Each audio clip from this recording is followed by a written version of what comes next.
ರಾಜ್ಯ ಕರಾವಳಿಗೆ ಇವತ್ತು ಮುಂಗಾರು ಮಾರುತಗಳು ಪ್ರವೇಶ ಮಾಡುವಂತಹ ಸಾಧ್ಯತೆ ಇದೆ. ಈ ಹಿನ್ನೆಲೆಯಲ್ಲಿ ರಾಜ್ಯ ಕರಾವಳಿಯಲ್ಲಿ ಆರೆಂಜ್ ಅಲರ್ಟ್ ಅನ್ನು ಘೋಷಣೆ ಮಾಡಲಾಗಿದೆ. ರಾಜ್ಯ ಕರಾವಳಿ ತೀರಕ್ಕೆ ಇವತ್ತು ಮುಂಗಾರು ಅಪ್ಪಳಿಸಲಿದ್ದು ಈ ಬಾರಿ ವಾಡಿಕೆಯಂತೆ ಮಳೆಯಾಗುತ್ತೆ ಎನ್ನುವಂತಹ ಎಚ್ಚರಿಕೆಯನ್ನ ಭಾರತೀಯ ಹವಾಮಾನ ಇಲಾಖೆ ಕೊಟ್ಟಿದೆ.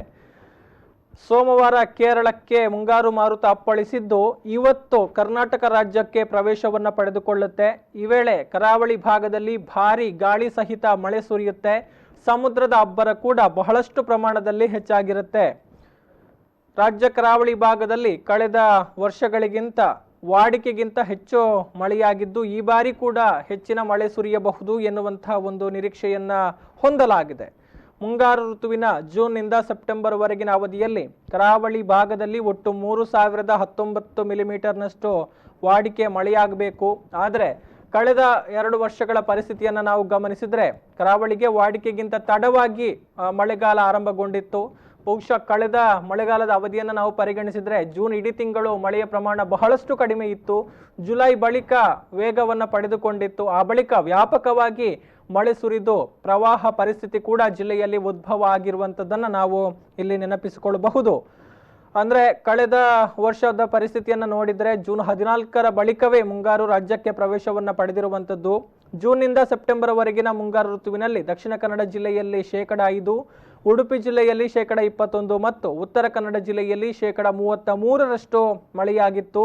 ಒಟ್ಟು ಕರಾವಳಿ ಪ್ರದೇಶಗಳಲ್ಲಿ 22% ಮಳೆಯ ಪ್ರಮಾಣ ದಾಖಲಾಗಿತ್ತು.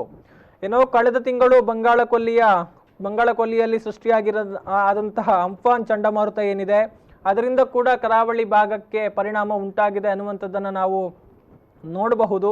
ಇದೀಗ ಅರಬ್ಬಿ ಸಮುದ್ರದಲ್ಲಿ ನಿಸರ್ಗ ಎನ್ನುವಂತಹ ಹೆಸರಿನ ಚಂಡಮಾರುತ ಸೃಷ್ಟಿಯಾಗಿದೆ.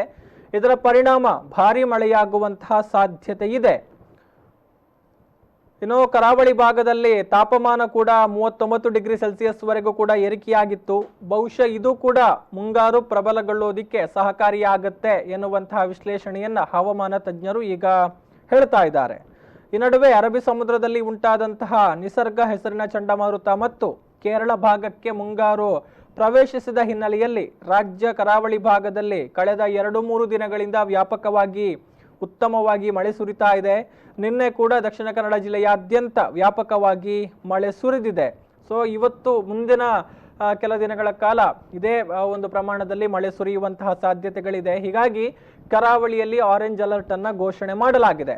ಹವಾಮಾನ ಇಲಾಖೆ ಕರಾವಳಿ ಭಾಗದಲ್ಲಿ ಇವತ್ತಿನಿಂದ ಆರೆಂಜ್ ಅಲರ್ಟ್ ಅನ್ನು ಘೋಷಣೆ ಮಾಡಿದೆ. ಈ ವೇಳೆ ಕರಾವಳಿ ಭಾಗದಲ್ಲಿ 115.6 ಮಿಲಿಮೀಟರ್ನಿಂದ 204.4 ಮಿಲಿಮೀಟರ್ ವರೆಗೂ ಕೂಡ ಮಳೆಯಾಗುವಂತಹ ಸಾಧ್ಯತೆಯ ಬಗ್ಗೆ ಹೇಳಿದೆ. ಈ ವೇಳೆ ಗುಡುಗು ಗಾಳಿ ಮತ್ತು ಸಮುದ್ರದ ಅಬ್ಬರ ಕೂಡ ಹೆಚ್ಚಾಗಿರುತ್ತೆ ಎನ್ನುವಂತಹ ಒಂದು ಎಚ್ಚರಿಕೆಯನ್ನು ಕೊಡಲಾಗಿದೆ. ಅದೇ ರೀತಿ ಪಕ್ಕದ ಜಿಲ್ಲೆ ಕಾಸರಗೋಡಿನಲ್ಲೂ ಕೂಡ ಆರೆಂಜ್ ಅಲರ್ಟ್ ಘೋಷಣೆಯಾಗಿದೆ. ಕಾಸರಗೋಡು, ಕಣ್ಣೂರು, ಕಲ್ಲಿಕೋಟೆ ಜಿಲ್ಲೆಗಳಲ್ಲೂ ಕೂಡ ಆರೆಂಜ್ ಅಲರ್ಟ್ ಅನ್ನು ಈಗಾಗಲೇ ಆಯಾ ಜಿಲ್ಲಾಡಳಿತಗಳು ಘೋಷಣೆಯನ್ನು ಮಾಡಿದೆ. ಈ ನಿಟ್ಟಿನಲ್ಲಿ ತೆಗೆದುಕೊಳ್ಳಬೇಕಾಗಿರುವಂತಹ ಮುನ್ನೆಚ್ಚರಿಕಾ ಕ್ರಮಗಳ ಬಗ್ಗೆ ಅಧಿಕಾರಿಗಳ ಜೊತೆಗೆ ಚರ್ಚೆಯನ್ನು ನಡೆಸಿ ಎಲ್ಲರೂ ಕೂಡ ಸನ್ನದ್ಧರಾಗಿರುವ ಹಾಗೆ ಸೂಚನೆಯನ್ನು ಕೊಡಲಾಗಿದೆ. ಜೊತೆಗೆ ಕಂಟ್ರೋಲ್ ರೂಮ್ ಅನ್ನು ಕೂಡ ತೆರೆಯಲಾಗಿದೆ. ದಕ್ಷಿಣ ಕನ್ನಡ ಜಿಲ್ಲೆಗೆ ಸಂಬಂಧಪಟ್ಟ ಹಾಗೆ ಸಹಾಯವಾಣಿ ಸಂಖ್ಯೆ 1077 ಈ ಒಂದು ಸಹಾಯವಾಣಿಗೆ ಕರೆಯನ್ನ ಮಾಡಬಹುದು. ಮಳೆಗೆ ಸಂಬಂಧಪಟ್ಟ ಹಾಗೆ ಏನಾದರೂ ಸಮಸ್ಯೆಗಳಿದ್ರೆ, ದೂರುಗಳಿದ್ರೆ ಆ ಒಂದು ಸಹಾಯವಾಣಿಗೆ ಕರೆಯನ್ನ ಮಾಡಿ ಪರಿಹಾರವನ್ನ ಕಂಡುಕೊಳ್ಳುವಂತ ನಿಟ್ಟಿನಲ್ಲಿ ವ್ಯವಸ್ಥೆಯನ್ನ ದಕ್ಷಿಣ ಕನ್ನಡ ಜಿಲ್ಲಾಡಳಿತ ಇಲ್ಲಿ ಮಾಡಿದೆ.